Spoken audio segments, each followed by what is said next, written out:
Yo, what's poppin', guys? What's going on? What's going on? What's going on? All right. Now I will say a little bit of an unexpected stream today. I kind of decided to get on. Why not back just a little bit? And just review some trades, answer some questions, and just get some stuff done. I was gonna backtest regardless, but it's one of those days where I feel like I want to go on stream and just stream. You know what I mean? I have fun doing it, so why not? Now, I'm gonna put out that I'm live here on YouTube over on Discord. So give me 1 second, guys. Let me go ahead and put this out real quick. 1 sec here. There we go. 1 sec. Let me put it out in RP server as well, so you guys can tune in. Hold up. Let me put it out here as well. Okay. There you go. All right. But yeah, what's popping, guys? What's going on? What's going on? What's going on? Hopefully everything is all good. Now, so what I kind of want to do here is okay. So currently we are on a beautiful 2-week winning streak. Hey, what's up, Atlas, bro? What's up, bro? What's up? But anyways, so guys, currently we are on a beautiful 2-week winning streak, as we all may know if you guys have tuned into the streams. If you guys are in the premium, whether you're in my premium or Peace premium, it doesn't really matter, right? We are pretty green, right? We're doing good. We're doing good. All right. So I pretty much just want to get on, answer some questions. Like I said, I want to backtest, answer some questions, and I kind of want to review the script or the indicator that me and the team have been working on. Tons of backtesting. And I kind of just want to show you guys what's going on in the back end, behind the scenes and all that stuff with the indicator. And yeah, we backtest it, along with our trades, see everything's looking good, and all that good stuff. All right, now I want to get started with the trade that we ended up catching today. I guess it's like the most fresh one. When will the indicator be ready? I wish I had an answer for you, bro, but we are working a lot on it, bro. Every single day we are working on it. So yeah, that we're getting it done. Maybe in a week or so it could be ready. Maybe 2 weeks the latest, I would say. Because remember, bro, we're not gonna put something out that's like it's like unsure. We don't know if it works. You know what I mean? No, we need to make sure that it's perfect, which is why I'm doing the stream right now. All right. Now, someone said here, Atlas said, why didn't you take shorts on the 5-minute? Why didn't you take the 5-minute shorts at 9:35?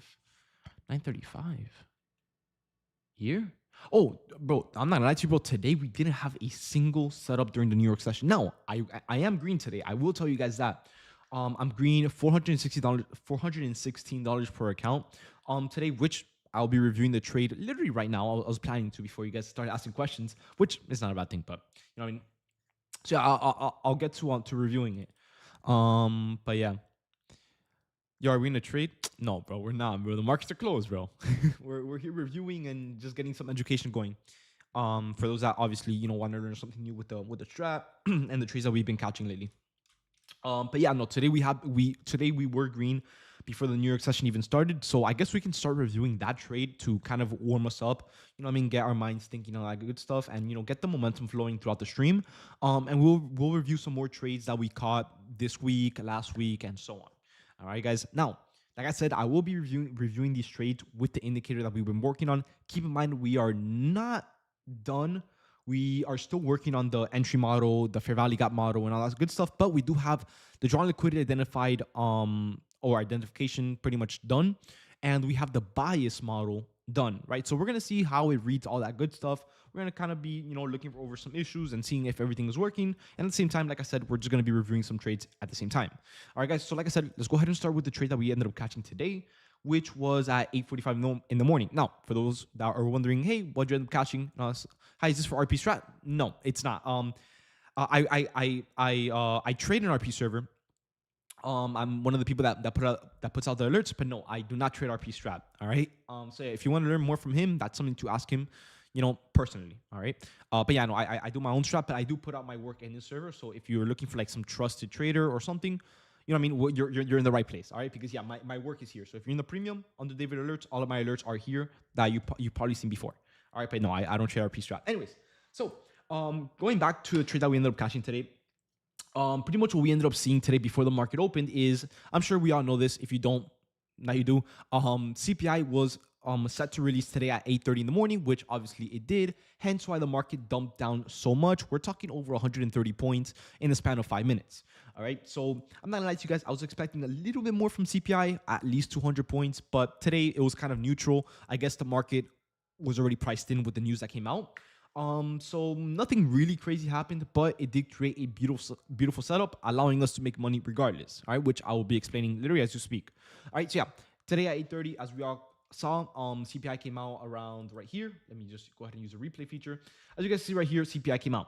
All right, now what can we identify as CPI came out? All right, well, first things first, we can see right here that as we go back into the replay feature, as CPI came out, the indicator, keep in mind, guys, I have nothing on my chart, zero drawings, right? So every line, every gap, everything you see on the chart right now is all done by the indicator. All right, now, unfortunately, with today's trade, the indicator won't really work because we have it set to a current setting where the bias, just to avoid confusion and all stuff, the bias will not be found until the New York session opens, which is at 9:30. So if you guys are looking at the bias right here, although we did take out the Asia low, and although we were bullish because of this Asia low, which I'll explain now, the bias is read as neutral because typically with my strategy, 99.9999% of the time, we do not trade any other session other than the New York session. All right.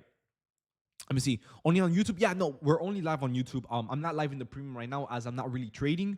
I'm just, pretty much teaching and just back testing a little bit, reviewing some of the trades that we caught throughout this 2-week winning streak that we are currently on. All right. But anyways, yeah. So for those wondering, just for the trade from today, the indicator won't really work. So we're gonna go ahead and turn it off just for a few minutes while I explain this trade, and then we'll just turn it back on when we're reviewing the past trades, from 2 days ago, 3 days ago, last week, and so on. All right. Anyways, so today CPI ended up coming out, and for those wondering, pretty much what we ended up seeing, well, CPI came out at 8:30. As we all know, the market dumped down over 130 points, and it created a beautiful imbalance in the market, right? That imbalance being this massive red candle right here. All right. Now, as we went on, we went ahead and closed this imbalance and created a fair value gap in this range right here that I have marked out. All right. Now, to explain this range, what did we see? How did we know what direction we wanted to take the fair value gap? What levels were we looking to target, and why exactly were we bullish while CPI might have looked like it came out bearish? I mean, to be fair, the candle was fully red. All right, well, let's kind of take a step back and see what's going on. All right, now, as you can see over here at 8:45 in the morning, I pretty much started the morning with this alert saying with CPI coming out neutral. And the reason I said it came out neutral is because typically when CPI comes out, the market really pumps or really dumps. In this case, it dumped down and recovered right back up in like 2 minutes. So not much really happened. I guess, like I said, the market was just priced in. So there's not much we can really take from it, right? So with CPI coming out neutral, this caused NQ to be priced in and not really move anywhere, as I just explained. But it did create a beautiful setup for us to possibly take during the pre-market session. And like I said, guys, typically I do not trade anytime before 9:30. But just for today, just because it was a specific event coming out, which was CPI, you know what I mean? We kind of made an exception for it, you know what I mean? Anyways, looking at NQ on the 5-minute time frame, as CPI came out, NQ was only able to take out the drawn liquidity to the downside, all right, which was at 23,871. It went ahead and swept it shortly after, and now buyers seem to be trying to step in to shoot price back up into the drawn liquidity that hasn't been tapped into to the upside. Let me explain. All right, now, if you go over to the chart, obviously it might seem like I have nothing, but before CPI came out, let's go ahead and kind of find some levels of liquidity that we have on the chart, all right? So how exactly do we find all of our nearby levels of liquidity every single morning before the market opens so we can be prepared and know exactly what the market does as it takes out some levels of liquidity? All right, well, looking at this, coming to market open, what we have is obviously we're going to start off by marking out some lows, right? We're going to start off with this swing low right down here over at 23,505.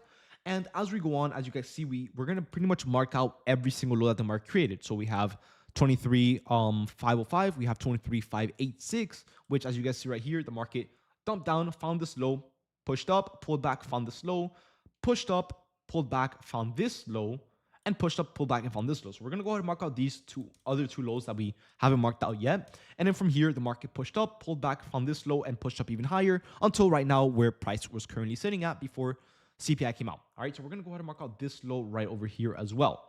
Right, so we have 23,871.50. We have 23,785. We have 23,726. And then the rest that we went ahead and marked out down here, which was 586 and 505.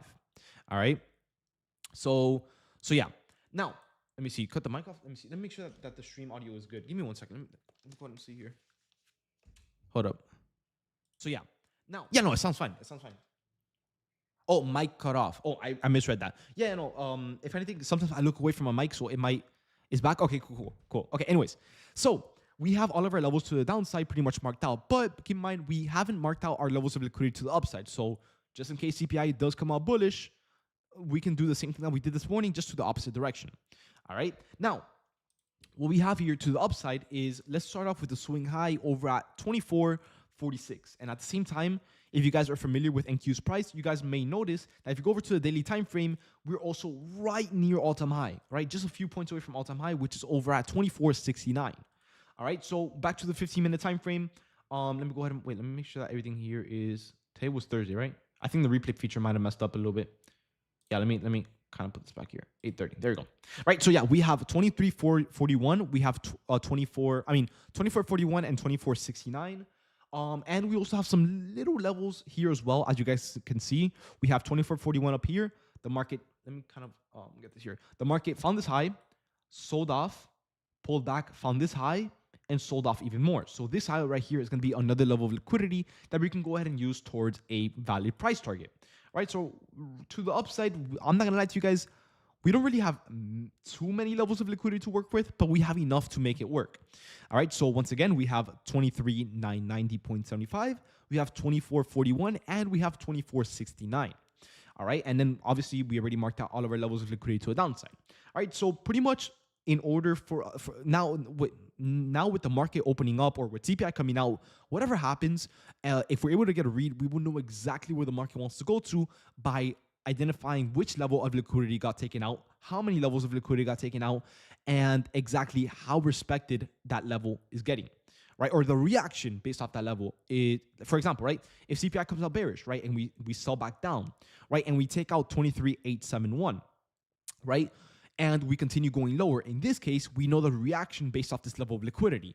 Obviously, we sold off, meaning that sellers are in control. We took out a level of liquidity. We're not getting a bullish reaction, meaning that we're getting a DOL sweep. So if we're holding below this, typically, we're going to stay bearish until the next level of liquidity gets taken out, which in this case will be at 23,785. All right, so let's see exactly how CPI came out coming into market open. Oh, and by the way, I forgot to mention, we do also have another kind of like a mini low here. So just in case, let's just mark it out. You never know. You never know, right? So once again, we have 23,907 and 23,871. All right, so in this case, CPI came out right here. And as you guys can see, we went ahead and took out two levels of liquidity. We took out 23,907, which is this little internal high, little internal low here. And we also have another internal right over here at 23,871. And if I'm not mistaken, I think it's also an Asia low. No, yeah, we also took out an Asia low right over here. I forgot to mention that part.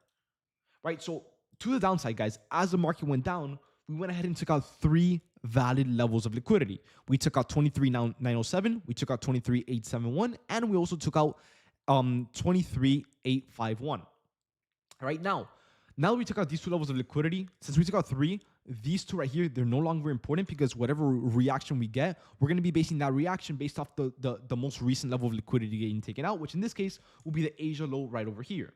All right, so let's go ahead and delete these levels. Although they are important, they're not really so useful for us anymore because if we're going to be looking for a DOL sweep, we're going to be looking for a reaction based off the nearest level taken out, right? Or the most recent level, which once again is going to be this Asia low right here. All right, so what can we see going on in the market? Well, CPI came out.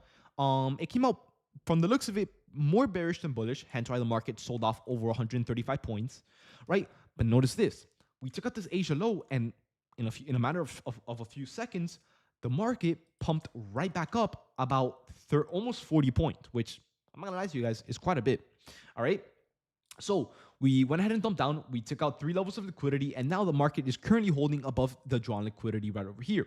So what exactly does this mean? Well, let's go ahead and start marking out a few confirmations to see if we can get a valid trade going. All right. Where do we get the bot? It's not ready yet, unfortunately. Like I said, it's gonna be ready in like maybe a week. Like I said, right now we're kind of just back testing it, and making sure that it's fully ready and just being ready for it, and just gathering data and back testing and all that stuff. So that's pretty much why I'm on stream today, so you guys can get a feel as to how it's coming out. It's not done. All other features are not implemented yet, but we have some pretty good features, which I'll be showing in just a second. All right, but anyways, so We have the Asia low right down here once again. And as you can see, let's go ahead and start marking out some confirmations, like I said, to see if we can find a valid setup, right? So right here, once again, we have the Asia low drawn liquidity, Asia low DOL. And at the same time, we also have this internal here.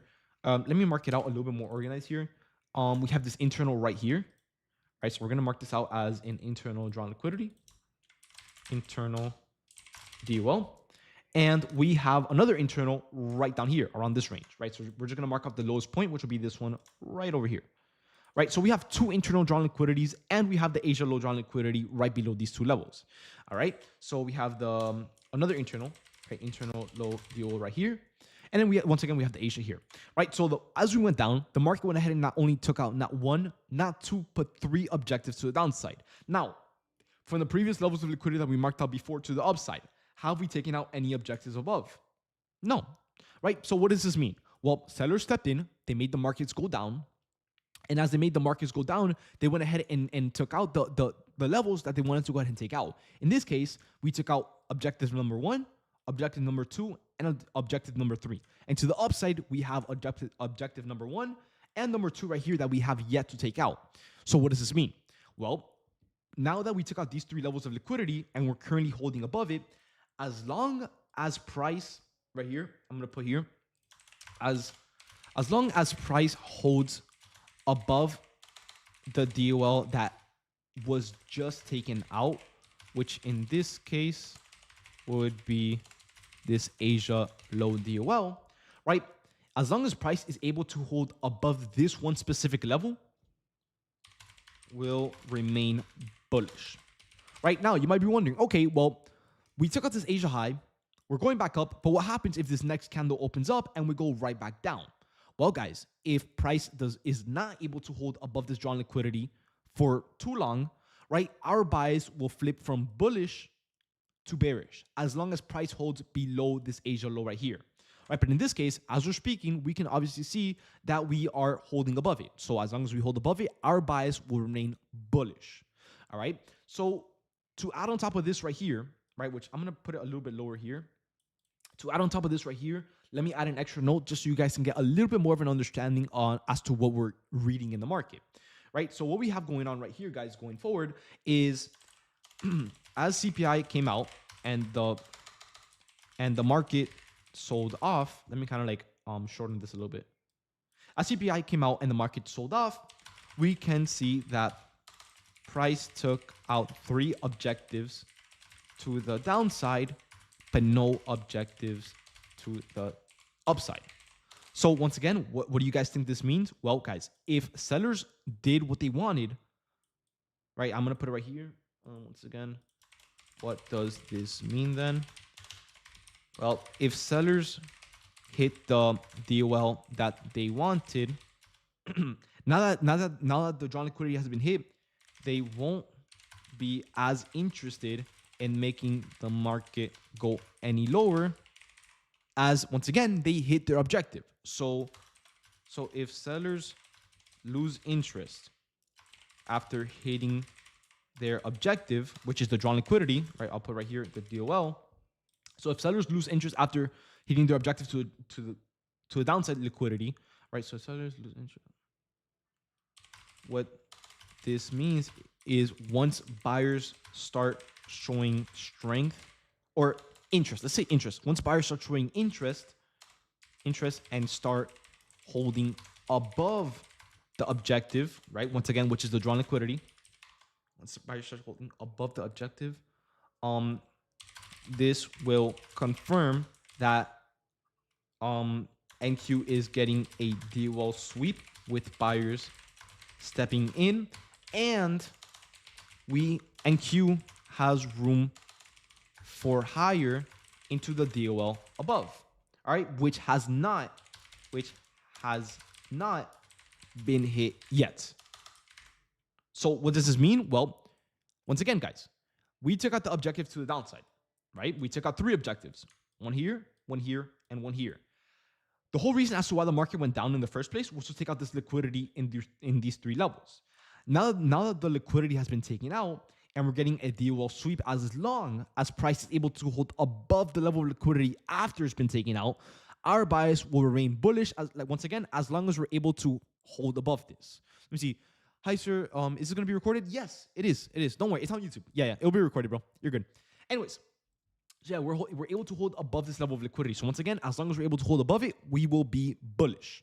All right, now, as we go on, what else can we identify? Well, we're getting another buying candle right here, right? So not only are we getting bought up right here after the objective has been hit, but we're also getting another buying candle right here, as you guys can see. Now, if you guys zoom in very, very closely, what is the one rule that I use for the fair value gaps? Well, as the fair value gap is being created, the candle of that imbalance, that candle has to be 40 or more points. All right. This candle here is 131 points. It is three times more points than what we need. So this candle is more than enough of an imbalance.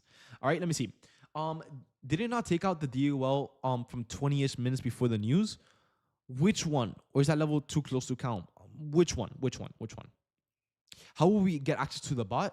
I will release the link once it's ready. Once again, it's not really ready. I will show it on stream so you guys can get a feel of it, but it's not ready. So I'll just show you guys how we're working on it and all that good stuff in this stream.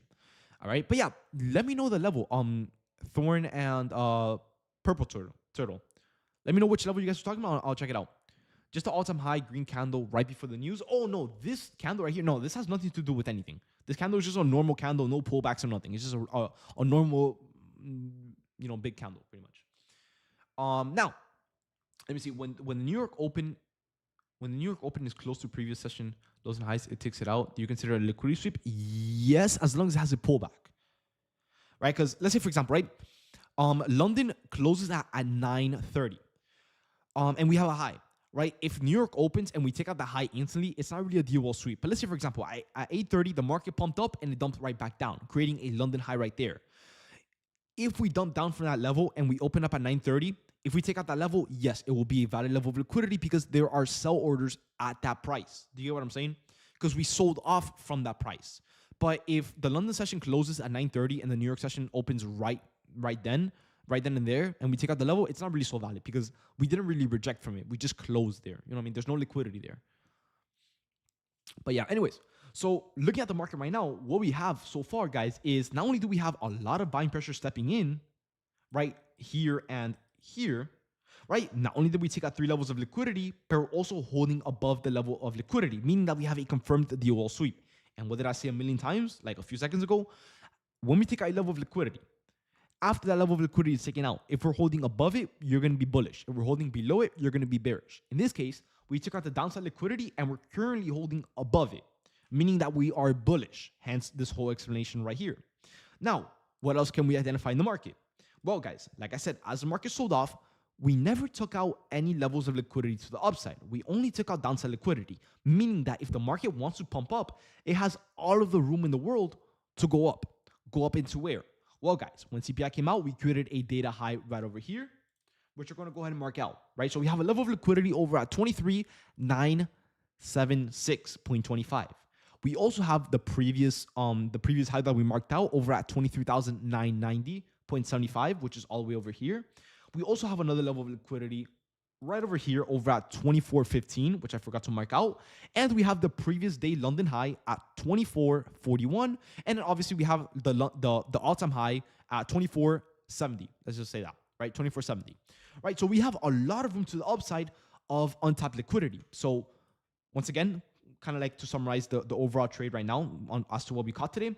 We took out all of the nearby liquidity to the downside. We haven't tapped into the nearby liquidity to the upside. We have a DOL sweep with a lot of buying pressure kicking in, which is giving us the confirmation that we more than likely have room to go a lot higher up into the upside liquidity. All right, guys. So what is the one thing stopping us from going up any higher? Well, guys, right here with this 130-point candle or 130-point imbalance, we have a very nice fair value gap right here where price has not gone into yet. All right, now, you might be wondering, okay, well, we have a bearish fair value gap right here, but we're bullish. How can we possibly trade off of this? Well, guys, as per usual, we're going to look for an inverse of this fair value gap. So we have all of our confirmations lined up. We have our entry model formed, and we know that we have room for higher. So all we have to do now, guys, is simply look for a nice long position from off the inverse, which in this case will be around around 930, maybe 931, around there, right around here. We set the usual 35-point stop loss, and you guys may be wondering, you're like, David, okay, well, we always trade with a 30-point stop loss. Why are you using a 35-point stop loss today? Well, guys, when the market has any sort of high volume or high impact news, since the market is going crazy with the reaction and everything, typically you want to give the trade a little bit more room to breathe because the volume is a little more crazy than usual, right? It's moving a little bit more than usual. You get what I'm saying? So instead of having like the usual 30-point stop loss, give it that extra 5 points in room for the trade to breathe, just in case you get a little bit of an unexpected pullback due to the volume in the market or some news coming out. All right, so in this case, since CPI came out not even 10 minutes ago, we're going to be using a 35-point stop loss if we do end up getting an entry from here. All right, and then obviously we're going to have our price targets PT1, PT2, my bad, PT3 here, and PT4. Right, so we're going to have 4 price targets to the upside. Now, in this case, we pretty much did our job in the market. We found everything that we needed. We found our confirmations. We waited for our confirmations to line up. And now we have the entry model. Now, all we need to do, guys, is wait for the market to go ahead and inverse this fair value gap, which it got inversed right over here. And you simply just enter the trade, right? You enter the trade. You have your price targets above. And that's it. Now that you did your part in the market, is as simple as sitting back and letting the market do its thing. Whether it hits your price target or your stop loss, no matter what, let it do its thing. All right, guys. So in this case, over in the premium, we put out this trade over here with TPI coming out, blah blah blah. You know, the whole thing. I explained it, right? I told everyone, guys, we're looking for an entry above the inverse, right? We have the DOL sweep, we have the inverse fair value gap, we have buyers stepping in, and we have room for higher, right? Shortly after, this trade ended up playing out for over 70 points into 2 of our price targets, 2 of the 4, right? So as you can see, once again, we entered at this candle right here as we inversed. And shortly after, next candle opens up, we break some new highs, all that good stuff. And shortly after, as you guys see, we hit PT1 and PT2 right here. And then obviously with the last contracts, we got stopped out of break even. All right, but for me, I'm not gonna lie to you guys, I ended up taking full profits up here. As you guys see, I said, hey guys, I took full profits here for the pre-market session. You can still hold as long as you're risk-free if you guys want to. But for me, I'm gonna get out here and just look for some new fresh trades during the New York session. All right, guys, but that's the trade from today. All right, guys. So yeah, pretty much 70-point trade into this inverse. Beautiful trade, resulting in about $4,160 in total with the profits from today. If you guys tuned into the stream, you guys saw the profits. But yeah, all in all, amazing trade. All right, now I want to move into some trades from this week, maybe last week, but with the indicator on, or the trading bot, if you guys want to trade, you want to say like that. Remember, it's not done, but we have some good stuff coming along. You know, we have it built up enough to the point where it can give us some trade ideas. You know what I mean? But yeah, let's go ahead and get started. Now, before I delete all of this in the chart, do you guys have any questions on this specific trade? Let me know. Let me see. Is there a sweet spot in terms of time for the strongest liquidity? For example, the 5 minutes later, maybe not, the new orders. No, not really. There's no specific time. If you notice that the market sold off a specific amount of points, or pumped up a certain amount of points, that could be a pretty valid level of liquidity. But honestly, it does take a little bit of time. I would say give it a few candles before you identify the level as a valid level of liquidity. But the reason I'm telling you, you should be looking for levels of liquidity after a big dump or a big pump is mainly because when the market pumps or dumps, when it has that really, really strong volume coming in, those are a lot of orders being placed. And when a lot of orders are being placed, that means that a lot of traders are interested in the market. And the more traders there are, the more orders there are. The more orders there are, the more valid the levels of liquidity are based off that level of rejection or that level of a bounce. Do you get what I'm saying? So fingers crossed that answers your question. If not, let me know. I'll try to be a little bit more specific, but I feel like I answered your question quite a bit there. All right, David, I got a question for you after the stream. Do you think I could hit you on Discord or hit you up on Discord after? Yeah, of course, bro. Of course. Go ahead. If you want, if it's not too personal, you can always ask here. I'm a little bit more active in the YouTube chat for now because I'm actively reading it. But if it's a personal question, just hit me up on Discord. I got you. Hard question, but this is work because it looks like buying behavior catch momentum. Yeah, I get what you're saying. Is the fair value gap more valid as it lines up with multiple time frame?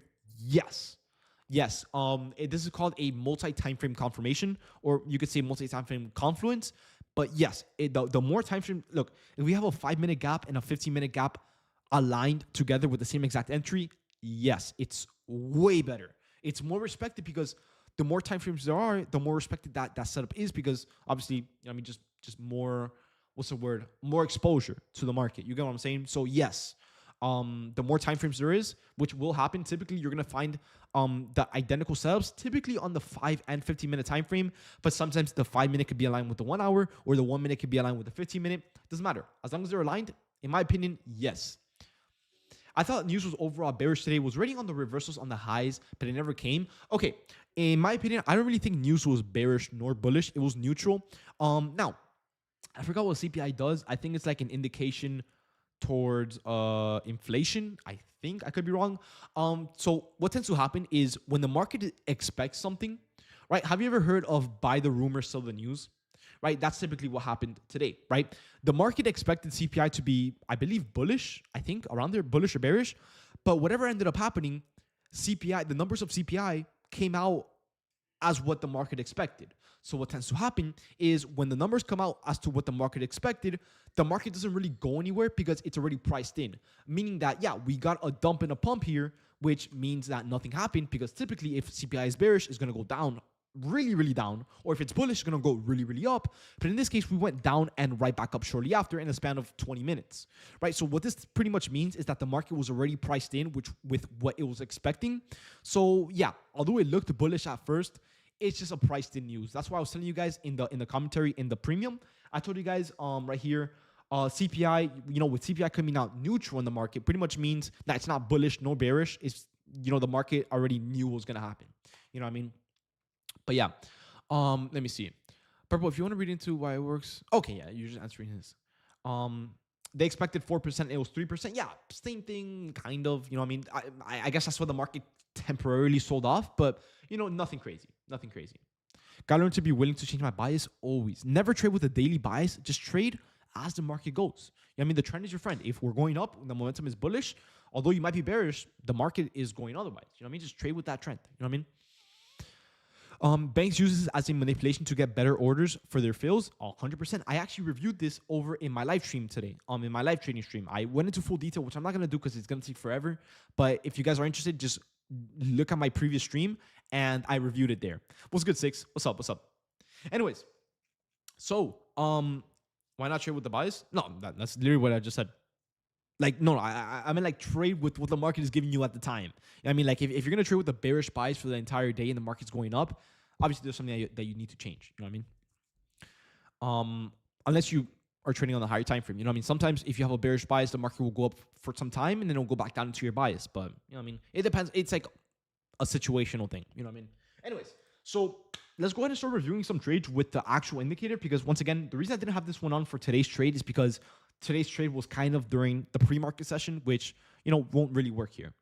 All right. But anyways, I'm not really seeing any questions on the in the chat. So real quick, I'm gonna screenshot this and post it in my Discord, just in case someone has a question, which I know will happen. So let me kind of mark this out here. Hold up. I don't want to like squish it all together, but there you go. Okay, let me post this in my Discord real quick. Right here. There you go. And actually, I'll post it in RPs too, just so I can do him a favor as well. Okay, there you go. Now let's move on over to some more trades, but let's kind of see what the indicator does. Or I guess the indicator that we've been working on. All right, so I'm gonna go ahead and delete everything here. Not really so important anymore, as we're not gonna be reviewing this trade anymore. So let's go ahead and turn on the indicator right here. Okay. So let's go ahead and review the trade that we caught on. Let's see, the trade that we caught on. We didn't trade yesterday, right? No, we didn't. We traded Tuesday. Today's Thursday. Yeah, today's Thursday. We traded Tuesday for 60 points on NQ. Let's go ahead and review this trade, in fact. All right, now let's go over to the September 9th, 12:16 p.m. But I do know I put out this alert a little bit earlier at 10:53. All right, let's go back to 10:53. On which time frame? The 5-minute time frame. All right, let's go back to the 9th at 10:53. 753, right? No, it's 11. Right here. All right, let's go back there. All right, anyways. Let's see what we have here. Thank you for hosting. I got you, bro. Sorry, but where do I find the recordings? I'm sure you. Oh yeah, it's simple. If you go over to dude, it's simple. If you ever want to watch any of my past recordings, bro, just go to YouTube, go to my channel right here, go to live, and not only do I have a bunch of like more organized recordings, but if you want to watch like the more raw videos without cutting, editing, or any of that stuff, you can. No wait, it's thundering already, bro. Oh my.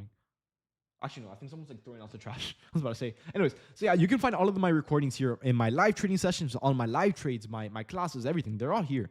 And that goes for anyone. So if you guys are wondering, hey, is this going to be recorded and all that good stuff? Yeah, of course it is. You know what I mean? But yeah, anyways, let me go back to the trade. All right. So once again, guys, for those wondering which trade we're going to go ahead and review right now, we're going to review the 60-point trade that we ended up catching on Tuesday. And for those that might be new to the stream, for those that don't know, we are currently on a 2-week winning streak. So if you guys are only seeing wins, we're on the winning streak. All right. So you might be wondering, yo, like, why don't you review the losses? Blah, blah, blah, blah, blah. It's because, you know what I mean? We're doing pretty good in the market right now. We're being pretty consistent. Right. As you guys see right here, let me show you guys, the trade from today. Wait, hold up. The trade from today was 70 points. The one from Tuesday was 60 points. The one from Monday was 40 points. The one from last week was 17 points on ES, not in Q, ES. We got stopped out here, but we made the loss back shortly after. So this day wasn't really red. It was a green day. Let's see. We have 65 points there. We have another 60-point trade there. Another 80-point trade there. Another 75-point. You guys get the point. You know what I mean? Anyways, all right. Let's go to the trade on the 9th real quick. The 9th right here. All right. Let's see what the indicator can find here so we can do some back testing. All right. And so you guys can see exactly what is capable of doing. All right, guys. So on the 9th, pretty much what we ended up catching was an inverse trade off of a DOL sweep. You know, the usual, nothing different. It's my strategy after all. I hope whatever trader you guys are following doesn't really change the strat every single day because, you gotta preach what you teach. You know what I mean?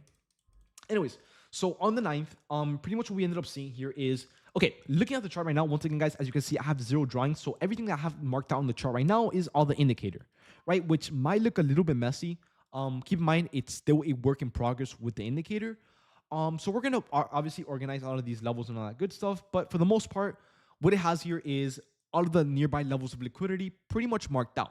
All right, guys. So what we can see here is, let's go ahead and ignore this one, and this one here, because obviously we took out this level of liquidity already. So we're going to fix that for sure, which we will. But okay, so what we have here, guys, is we have an external level of liquidity here. And we have some internals and externals above and the London high up here. All right, so we can identify that. All right. If anything, let's go into market open. Let's kind of like start from there. All right, so once again, here's what we have so far with the indicator. All right, guys. Before the New York session opens up, the buys will be marked as neutral. Why exactly? Well, if you guys trade, or if you guys follow my trading, or if you guys trade with my model, you guys know that I do not trade before 9:30, 99.99999% of the time. Right? I only trade during the New York session due to the volume being very reasonable. Right? We all know the Asia session volume is pretty garbage, and we all know that the London session is not really any better. Right? So we use the Asia and London to find some levels of liquidity created throughout the overnight session, but we do not trade it. All right? Or we don't trade at the time. Now, coming to New York Open, this is when the indicator will start trying to read a bias in the market, right? So how exactly do we find the bias in the market? Well, every day coming into market open, our first job is not to rush and get into a trade, not FOMO and be like, oh, the market is pumping up off open, I should probably take longs. No. Our first job coming into market open is identify the nearby levels of liquidity. In this case, the indicator did the job for you. It found the Asia low, it found the internal low, it found the internal high, external high, external high, external high, and so on. Right, so we have some highs and some lows. Right now, you might be wondering, okay, well, the market just opened up right here. Let me see. Did we take out any highs? Yeah, right there. Right. So notice how when the market opens up, if I go on like the 1 minute time frame, hopefully it doesn't really. Let me see something. So on the 1 minute time frame, did we instantly pump? Yeah, we did. Because I was gonna say, typically what it's supposed to show you guys, which is not doing anything wrong either. But when the market opens, before we take out any level of liquidity, maybe if I go on like the 30-second time frame. Or like the 15-second. I know I never trade the 15-second. I can't even trade it. Nice. Let me go on the 30-second. Maybe this one works. No. Dude, I pay for trading, but it doesn't even let me use those time frames. Whatever. You guys get the point, right? Typically, when we come into market open, before we take out any levels of liquidity, our bias is bullish no matter what.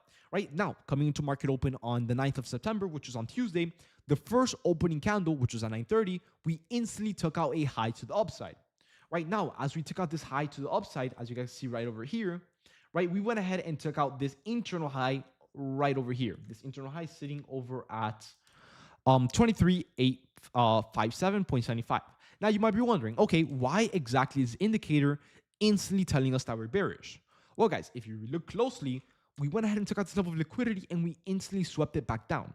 What did I tell you guys from the last trade? Well, from the last trade, what ended up happening is we take out the lows. After we take out those lows, if price starts holding above those lows, your bias is bullish. If price holds below the lows that it just took out, your price is bearish. In this case, if the market off open, pumped up, took out these two levels of liquidity, and it's currently still holding above it, the bias will stay bullish until we take out the London high above or until we go back down, which will then switch bearish, right? So in this case, we went ahead and took out this internal high over here, right? I forgot what the price was. Oh yeah, 857. We took out this high and we instantly sold off right back down, meaning that we took out this liquidity, we swept it, or we're currently sweeping it because it just happened, right? So our bias, as long as price holds below this liquidity, is going to remain bearish, all right, which is correct. All right, bearish into where? Well, keep in mind on the checklist, we're also going to include the target, which we're still working on it, but our target will be the London low drawn liquidity below. Right now, keep in mind, for Tuesday, we didn't really find any setups until 8:53 in the morning, or I mean 10:53 in the morning. So let's kind of fast forward a little bit here, so we don't waste enough, too much time here on the stream. So let me go ahead and go all the way back here once again. So on the 9th, right here, right? So, a little bit shortly after market opened, what ended up happening here was the market went ahead and sold off, right? We, hit some highs. We were bearish, all that good stuff, which makes sense. Actually, it's probably better if I go here so I can kind of give you guys more of the idea, right? So you guys see here how the bias is reading as bearish because we took out the highs here. Bearish into where? Like I said, the London and possibly even the Asia low below, right? Now, as we went lower, the market went ahead and took out this target to the downside right over here. Right there, we swept the London, or we didn't sweep it, but we took it out, and we also took out this Asia low. All right, now, what is currently going on in the market? Well, if we play a little bit more candles here, wait, no, because this was the chop. Let me see, hold on. I think it was a little bit more, hold up.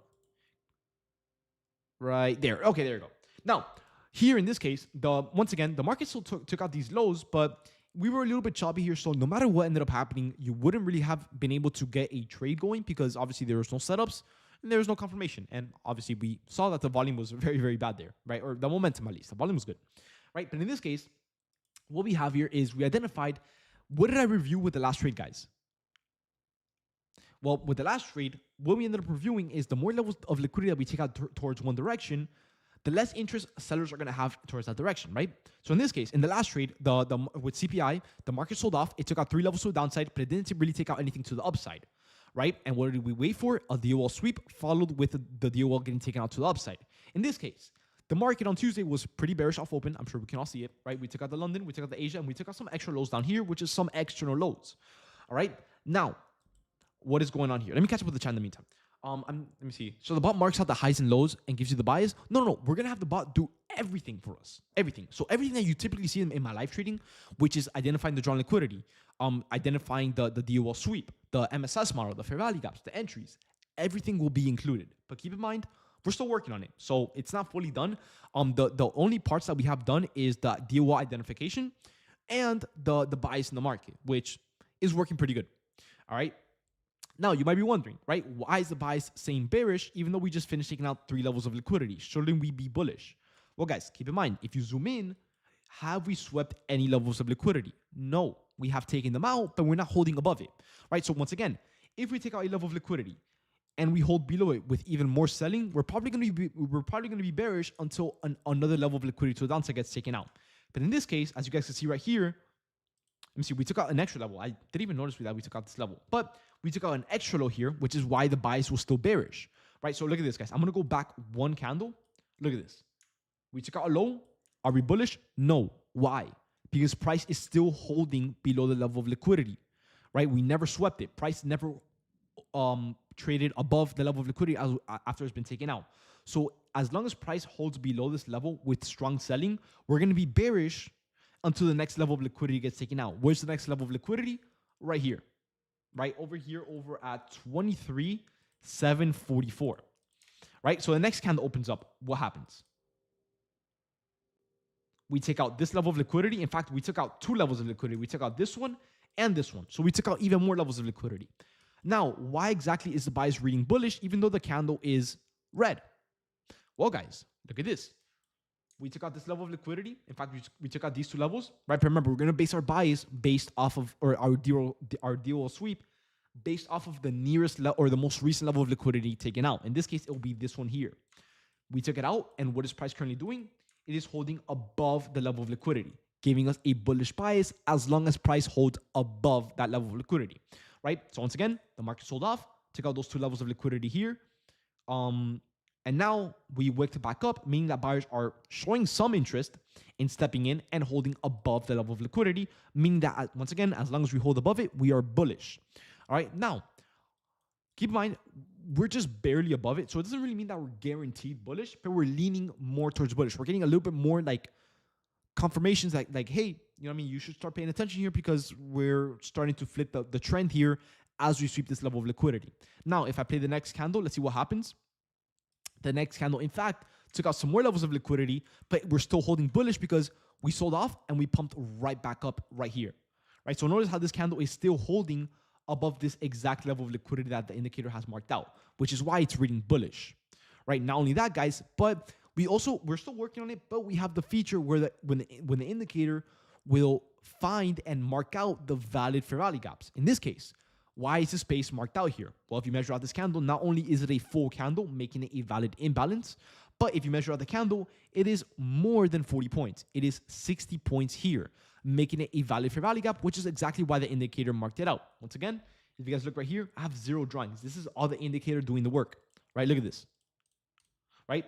So what the indicator is finding is, hey, we took out some levels of liquidity. Buyers seem to be stepping in. We're holding above the DOL. We have a fair value gap, and our bias is currently sitting bullish as long as we hold above this specific level of liquidity here, which is the most recent level of liquidity taken out. All right. Now, as we play more candles, you guys can see right here that the market ended up going up even higher. So the bias will remain bullish as long as we hold above this level of liquidity right over here. All right. So what we have going on is what we're going to do is we're going to look to see if obviously price holds bullish, which for now, you know what I mean, it's pretty bullish.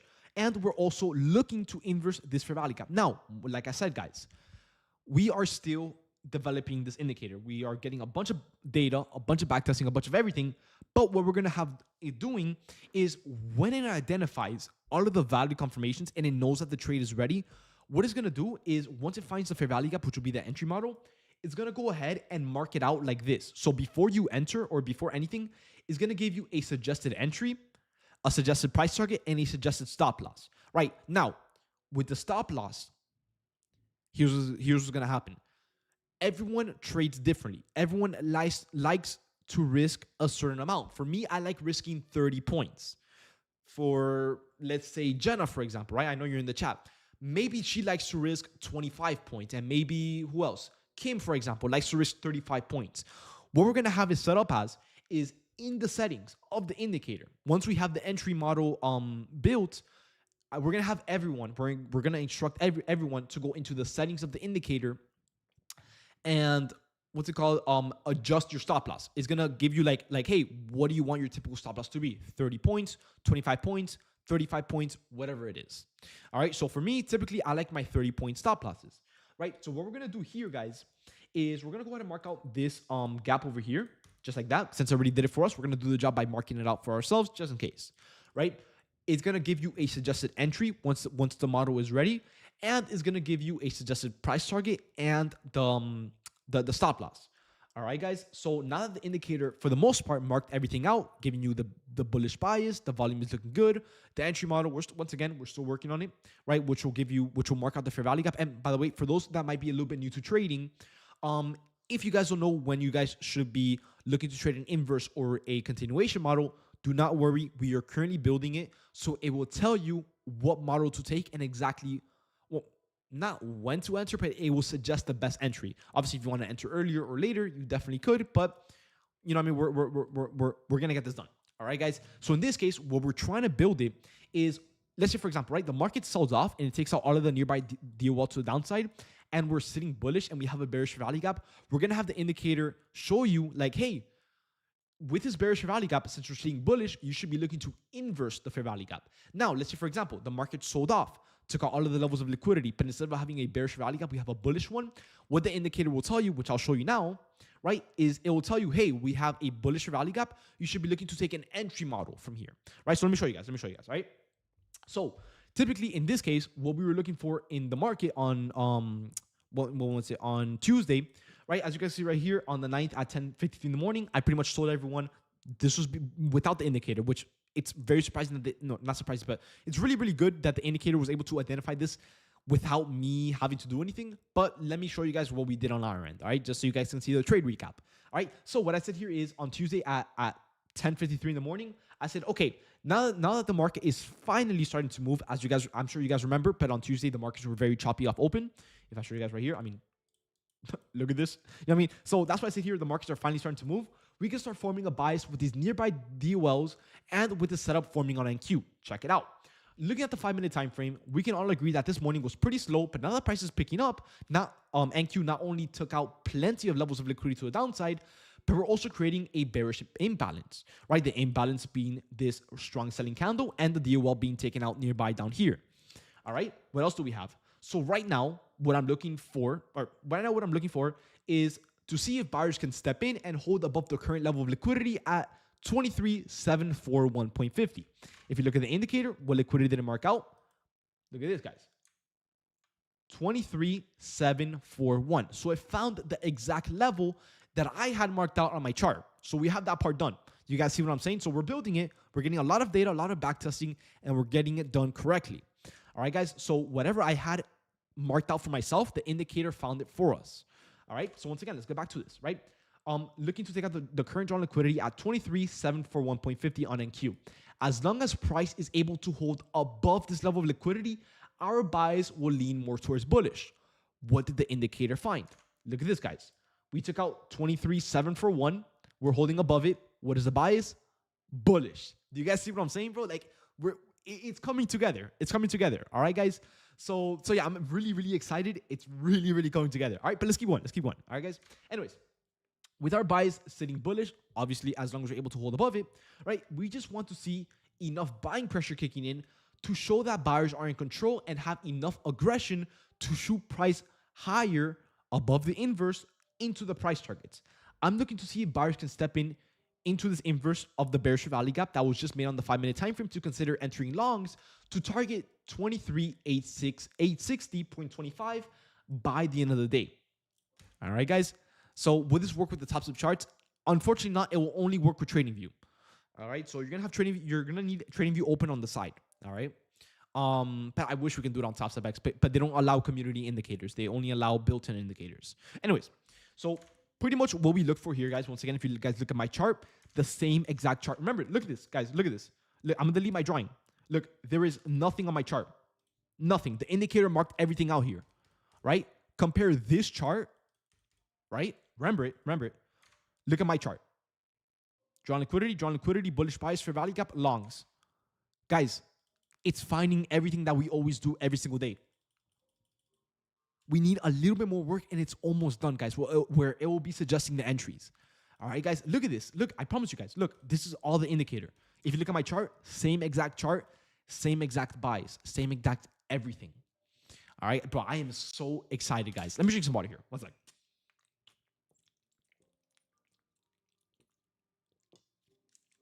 But guys, I'm excited. All right, now let me start repeating myself. Anyways, now what we have here, guys, is the only thing is the trickiest part to coding this and back testing it and getting data is, do you guys see here in the checklist where it says volume check mark? We're trying to find a way to build it to where if it identifies a very low probability market or a choppy market, it will tell you that the volume is not good. All right, because the problem is with this trade, although we never entered off of the first inverse because it just didn't hold enough. Look at this, guys, right?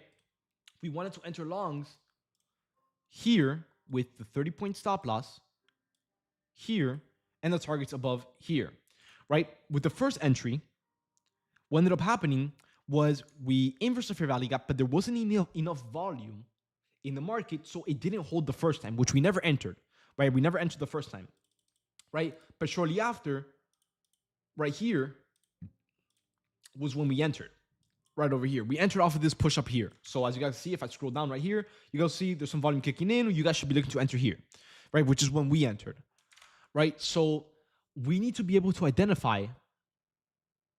Oh, and by the way, for the people wondering, look at this. It also found another fair value gap here that you could have also taken, right? So if you didn't want to see the inverse, right, you could take it off of this small 40-point gap here. So look at this.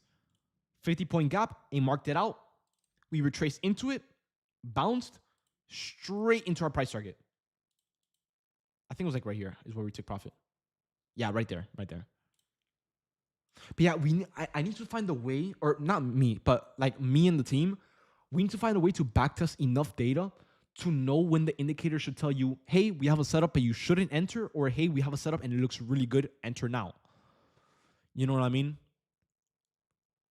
Why is there an X on the entry model tab top right? Oh, because it's not built yet. Keep in mind, we're still looking to build it. So with the entry model, like I said, we're going to have it built to where when it finds the setup and it looks ready, it's going to tell you, hey, you should enter around here, have your stop loss around here, and target these levels. Exactly how you see on the screen right now. So look. It will look like this. It will look like this. So with the buying pressure kicking in like this right here, as long as you're sitting bullish, the entry model will look like this. It'll be like, hey, we have a suggested entry, enter off here, stop loss here, and your price target's above. But once again, it's not ready yet. We're still building it, so it's not really detecting anything. But we should have it done in the next few days. But do you guys see what I'm saying? For the most part, it found the levels of liquidity. It's found the fair value gaps. It has the right bias. It literally has everything that I look for in the chart. It has it marked out, guys. It's like nearly perfect. We just need a little bit more data. So we're working on it. But bro, what do you guys think in the chat, man? Let me know, guys. There's 43 people watching. What do you guys think, bro? Dude, in my opinion, bro, this can be life changing for some people, because you know some people really like the model. I mean, we've all made money from it. You know, payouts, money, profits, past accounts, and everything. But the problem is some people aren't always able to make money with me because maybe they're working, maybe they missed a trade, maybe they're busy, maybe they're sleeping. But I feel like this indicator, whether I'm on vacation or I'm not on or I'm done for the day, it can really help them find some more setups and really help them identify setups on their own. You get what I'm saying? So, bro, I am extremely excited for this, bro. It can really change the game. It can also help me kind of like chill out for a little bit on trading. Not like that, but like, I don't know if you guys know this, but I'm very, very dedicated to the community. I'm very, very dedicated to my trading. I am on the charts all day because a lot of people are asking me questions. I'm getting DMs. I'm getting a whole bunch of stuff. And I feel like this can help me kind of take a step back. You know what I'm saying? Like I'll be like, oh, just, you know what I mean? The indicator is helping you out. You know what I mean? It's like me, think of me inside of your training view, marking out the setups for you. You get what I'm saying? That's kind of what we're trying to build right now. The biggest thing is the volume, your ability to, example, to hold down the first entry on the first setup, set you apart from you and your students, you know? Well, to be fair, I was in the chat telling you guys not to enter off the first entry because it wasn't good. So no one really entered off that first entry, or maybe not many people entered. But a lot of people did enter off the second entry. So it's not really the ability of me standing out from the students. But I do get what you're saying. That's why we're trying to work on it. I just don't know. Because what I was talking about with the team is what we can do to identify good volume is we can grab the last 5 candles, maybe, for example. Right? Let's say, for example, right? We can grab the data from the last 5 candles, and if they average a certain amount of points, that's good volume. You get what I'm saying? Like if let's say, for example, the last 5 candles in the market have averaged a total of 30 points or more in the market, right? That would check out the volume indicator, right? The volume checklist. But if the volume indicator is reading that the average last 5 to 10 candles is an average of 20 points, that means that the market is not really moving out that much if the average is 20 points.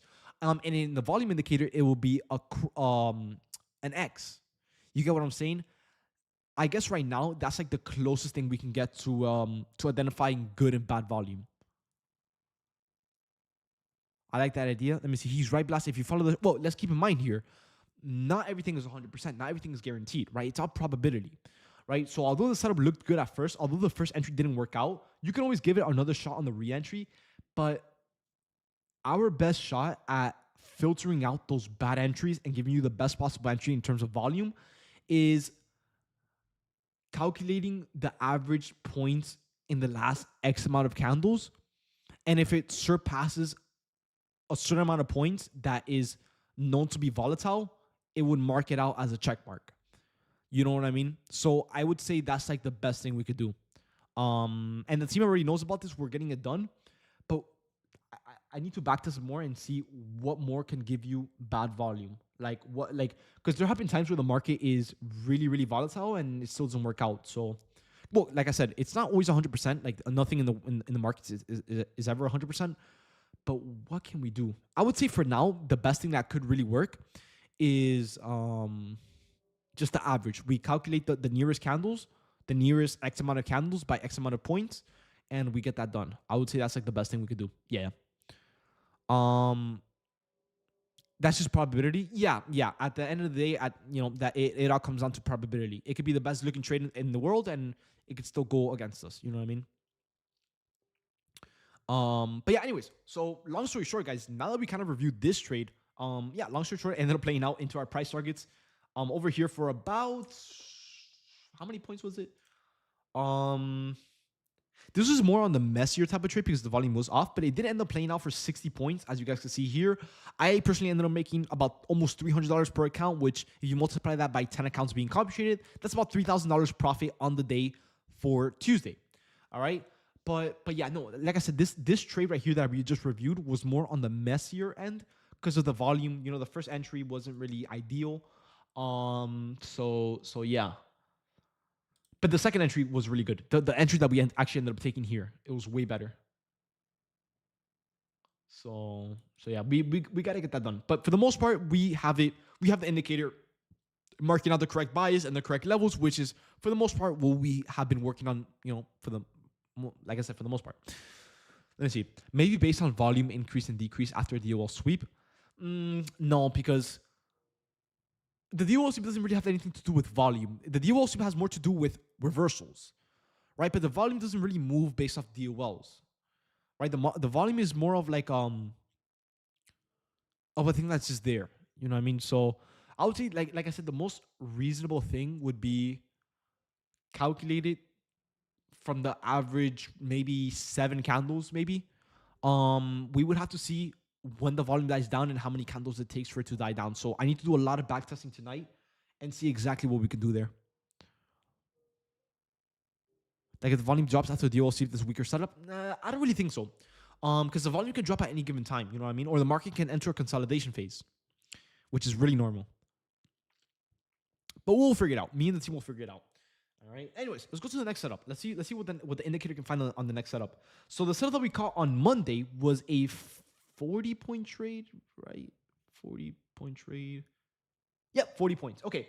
So let's go ahead and review this setup here. This one was more of a continuation model. So we're kind of flipping a little bit here on the indicator because for the most part, for the last two trades that we reviewed, it was more for the reversal model, right? The DOL sweep followed with an inverse, but this one was a continuation model. So let's go ahead and see if the indicator is able to identify the right bias after we took out liquidity. Instead of sweeping it, we went even higher. So let's see if we can identify this. All right, guys. So we took this trade on Monday at 10:30 in the morning. So let's see what we have here, guys. Let's go ahead and go back here. I'm going to go and delete this real quick. Let's go to M&Q on the 15-minute, right? It was, the 15-minute time frame. Yeah, let's go to the 15-minute. All right, so let's go over to Monday. Right here at, what time was it at? It was at Monday. Right here. Okay, let's go to market open. Right, so let's go like right here. That means I'm gonna catch up with the chat. I'm understanding this indicator can use for openings. Yeah. I mean, it could be used for anything in general. Like, Van. I'm gonna call you Van, right? I think that's your name, Van Johnson. Um, typically, like, think of this indicator of like you. Okay, you know when I'm live trading, I'm guiding you guys through the bias, the drawn liquidity, the reactions, and everything. Think of me inside of your chart, showing you visually what to do, just in case I'm not live trading. You know what I mean? That's the goal of what we're trying to have in the indicator. So we're what we have done is the DOL identified, the DOL sweeps, the bias. We're still working on the volume, and we're still working on the entry model, and we're also working on the suggested entries. And if you just joined or maybe you didn't know, yes, with the indicator, we're going to be giving you the suggested entries that you should be getting in the market. So once the setup is ready, it will literally tell you, hey, you should probably enter here based off of this setup and target these levels based off these confirmations. So we're getting that done, but it's a lot of data. All right. So yeah, it's a lot of work, but for the most part, we're getting it done. All right. Anyways, so coming into market open on Monday, let's see what we have here, right? So the market hasn't opened. It's currently 9:10 in the morning, hence why the bias is neutral. Can it be used during the Asia session?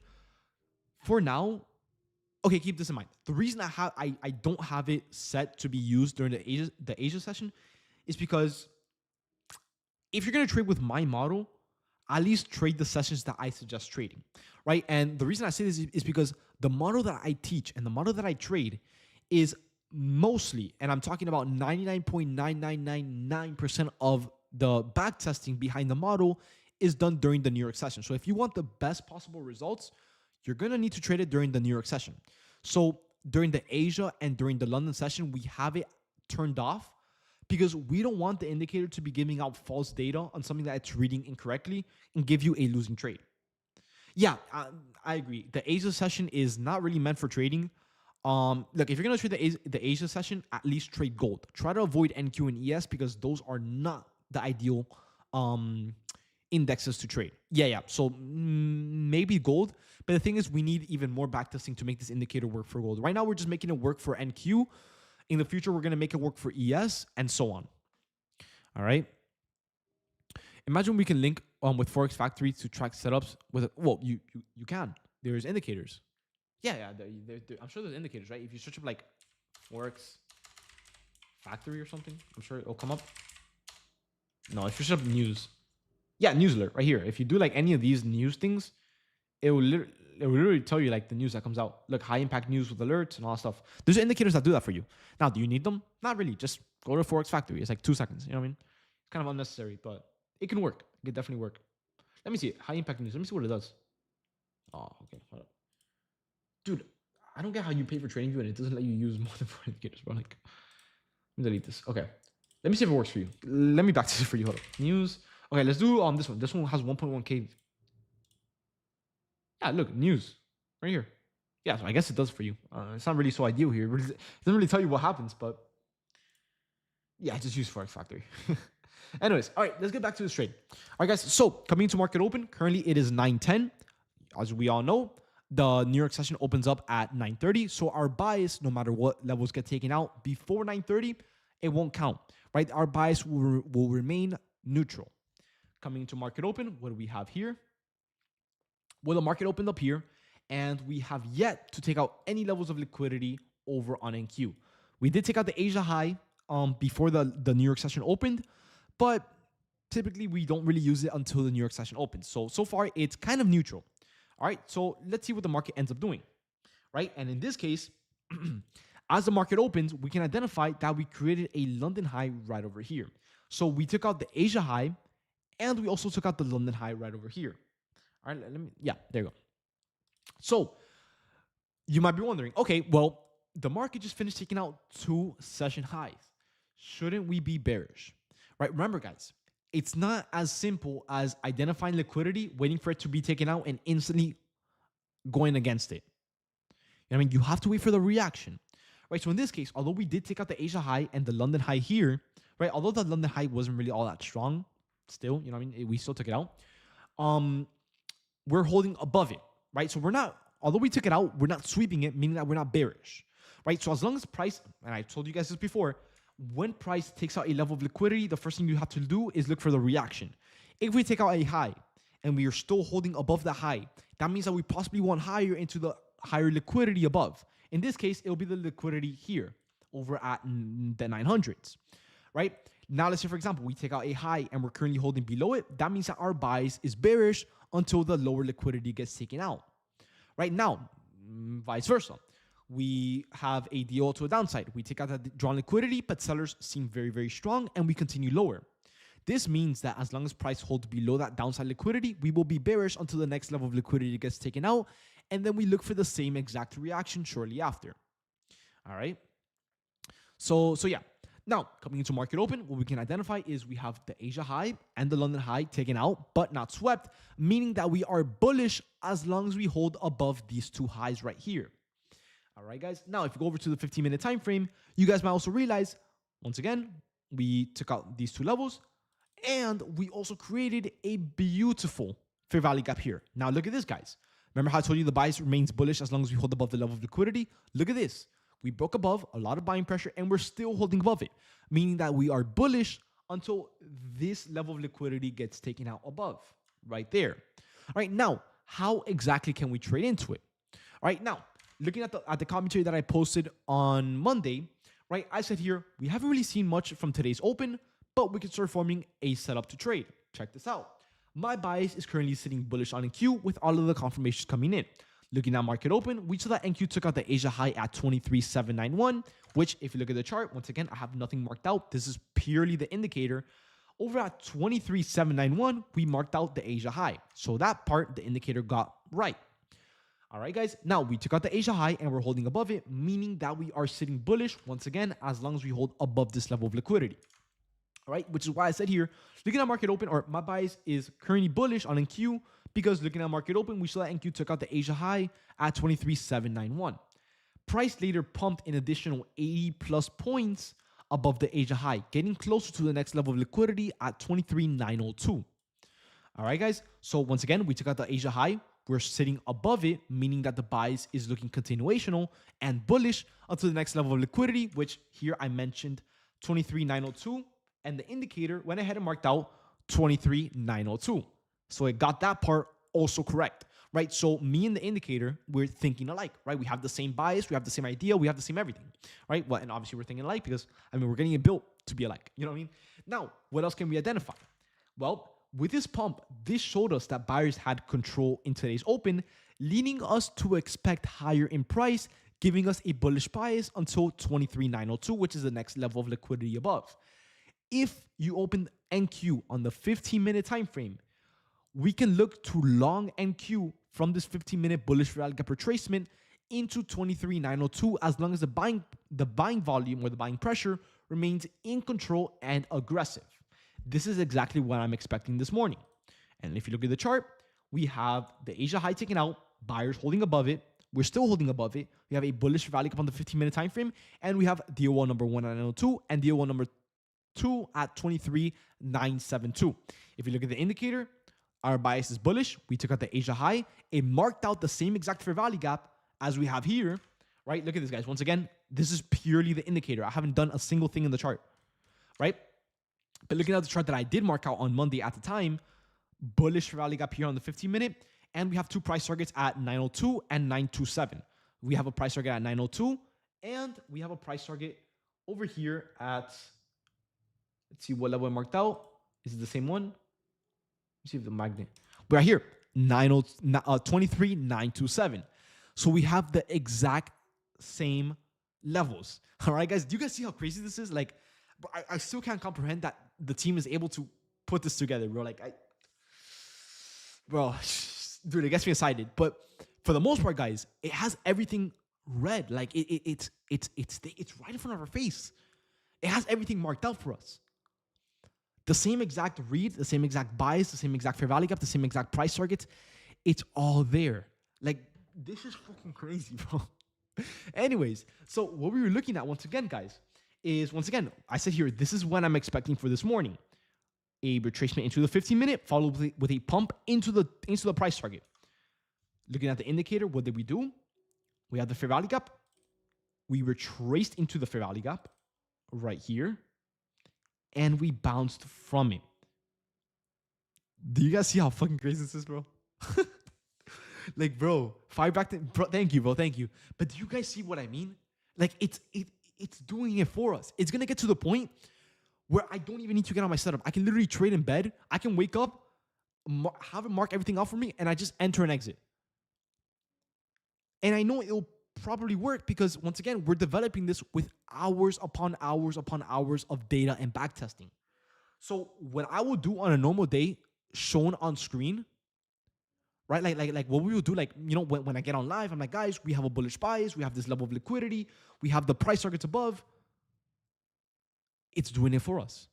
So it's definitely interesting. It's definitely interesting. All right, guys. Anyways, so once again, look at the chart. I said here, this is what we're expecting. The trade later on played for over 40 points, resulting in a beautiful 40-point trade here. Now, I don't believe that we hit the price targets in this trade. If not, I'm sure I would have mentioned it. Did we hit the price targets? I don't think so. No, I don't think we ever did. Yeah, no, we would have gone stopped out of break even. On the runners, of course. But for the most part, it got another, guys, we're 3 for 3 on the indicator. Like, it's marking out of the trades that we caught this week that were winning trades. The indicator went ahead and marked it out. How do we access? Oh, it's not ready. It's not fully released to the public yet. Keep in mind, we are still building it. We have a lot of features that are missing, hence the entry model and all that good stuff. So we're still backtesting it, but it is not ready. Once it's ready, I promise you, you will know. I will make it well known. All right. I'll be doing live trading with it. I'll be doing backtesting sessions with it. You will know that it's out. All right. But right now, it's currently being built. So I'm just showing you guys what we have built so far, but we have a lot more work to do. All right. But for the most part, it's already coming all together. Like, it's already insane as is. And the upcoming features that we have, you know, that are being built as we speak is going to make this just literally life changing. All right. So I'm excited. And I hope you guys are too. You know, I mean, this can really get a lot of payouts, a lot less questions being asked, and a lot more money being made. You know what I mean? But yeah, for the most part, this trade that we caught on Monday not only was a beautiful winning trade for over 40 points, but the indicator also found it. And I really hope you guys, I really hope that you guys also understand why we got this trade, right? I mean, we kind of just reviewed it. Will it be for the IFG reversals only or also continue? No. Everything. We're talking, dude, it already finds a continuation model. The only thing that it's missing here is where you should be entering, right? So once again, look, we took out the Asia high. We're sitting bullish. It gave you a bullish rally gap into the price targets above, which, look at this. If I delete it, look, the indicator found the price target. It literally read our minds. The same idea that we had here, once again, my bias is sitting bullish. Looking at market open, we took out the Asia high at 23,791. Later, we pumped 80 points. With this pump, it showed us that buyers had control, making us be bullish. And what we're looking to see is this 15-minute time frame. We're looking to long off this 15-minute bullish rally gap into the price targets. Look at this. Look. The Asia high on our chart on Monday, right? 23,791.25. The Asia high that the indicator found, 23,792, right? Same thing, right? Keep in mind, I am charting M and Q1, so the price might be a little bit different than NQ1, but same thing, right? Same idea, right? It found the Asia high. It found the bullish bias as long as we hold above the DOL. Look at this, bias bullish. We have room for higher. It's not only marking out any random level, it's marking out the same exact levels that we had on the chart. 902, 927. Look at this. Look at this, guys. Look, once again, I have nothing marked out on my chart. This is purely the indicator. Look at this. Look at the price target. PT number 1, 23,902. PT number 2, 23,927. Look at my chart. 23,902, 23,927. Do you see what I mean? And not only that, but it also found the bullish rally gap that we wanted to see right here on the 15-minute time frame. Right here.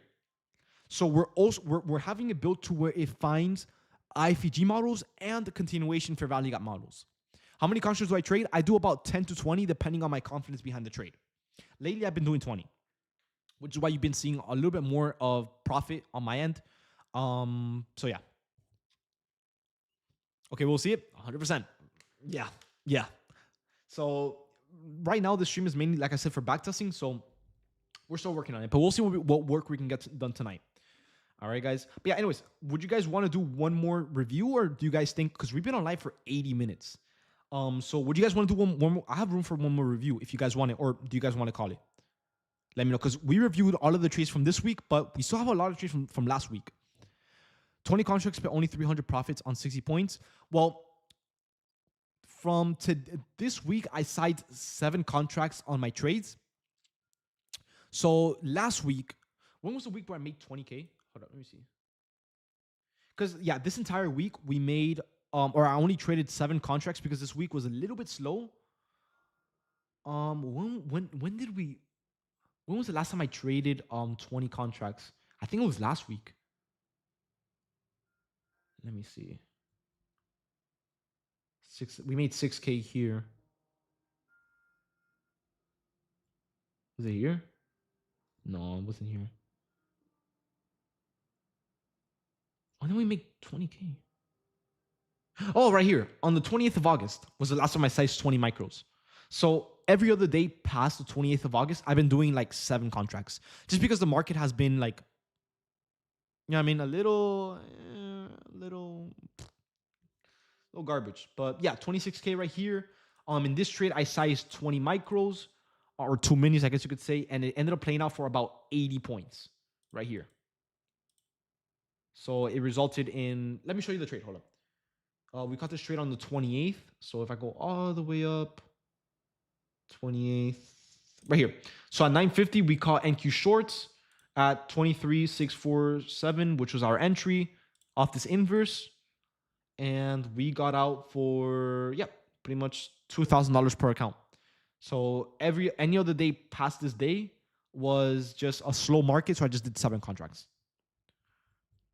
All right. And keep in mind, I also take scales on the way up. So, you know what I mean? As it continues going, I'm taking profits. I'm making less and less money, but I'm guaranteeing profits. All right. But yeah, a lot of you guys are saying one more trade. So let's get this done. All right. Now let's go to last week. What days were last week? Last week was the 1st to the 5th. The 1st to the 5th. So we caught this ES trade. Okay, yeah, right here. Okay, so let's go to the first. Let's see. Let's do one more trade. So let me pick a specific trade that is easy to understand. So the 1st to the 5th. Okay, so on Tuesday we caught NQ longs for 30, 45, 60 points. Not bad. We can review this one if anything. Let me see. Yeah, because we did take out some lows here as well. We could do this one if anything. Let me see. On Wednesday we caught a 35-point trade, 65 points. We can also review this one. I mean, they're all the same thing. You know what I mean? They're kind of all the same thing. Do the ES trade from last week? Okay, sure. Would you guys want me to chart ES? Let me know in the chat. Because I'm not gonna lie, I'm not really trying to review ES because I don't really trade it all that much. So it probably won't be as crazy of a review as it typically would be. But no, yeah, I'm not gonna lie. You know what I mean? It's mainly because we just don't really trade ES at all. So there's really no point in reviewing ES if we're not really going to use that review all that often. You know what I mean? So if anything, let's just do the trade from... And either way, the trade on ES is literally the same trade as always. You know what I mean? Yeah, it's literally the same thing. It's the DOL sweep followed with buying pressure, inverse, and price for higher. You know what I mean? Typically, it's the same thing. But let's just do the trade from... I want to do this one, honestly. It's pretty good. In this one, I made $3,370. So yeah, let's do this one. Fuck it. Yeah, let's do this one. On the 3rd at 11:26 in the morning. The 3rd. This is on the 5-minute time frame, I think. The 15-minute. Yeah, the 15-minute time frame. All right, let's go. So the 3rd at what time again? 11:30. 11:30 on the 3rd. So it should be like right here. The 3rd. Yeah, right here. Okay. Let's see what we have. Let's go into market open. 15 minutes before market open. Let's make sure the indicator is reading neutral. It is. Nice. All right. Let me make sure I have everything deleted, just so you guys know the indicator is doing everything, and we'll just review it as we go on. All right, guys. Now, for the most part, what we have here is, okay, coming into market open. Let's go on the 5-minute time frame really, really quick. All right, coming into market open, what we have is, boom, boom, boom. Market opened right there. Right, yeah, right here. So coming into market open, let's see what we have here. So before the market open, what levels do we have marked out? Okay, so we have internal 1, actually, this level's not really an internal. I kind of have to give it out to to the developers, or to the team, because it's finding the correct levels of liquidity, but sometimes it will mark out an unnecessary level, like this one, for example. And then we also have this one here, because okay, I'm kind of spotting a bug here, right? For the most part, what it's finding is it found the correct DOL here, which is an internal, right here. But the thing is once we took out this internal, it deleted it.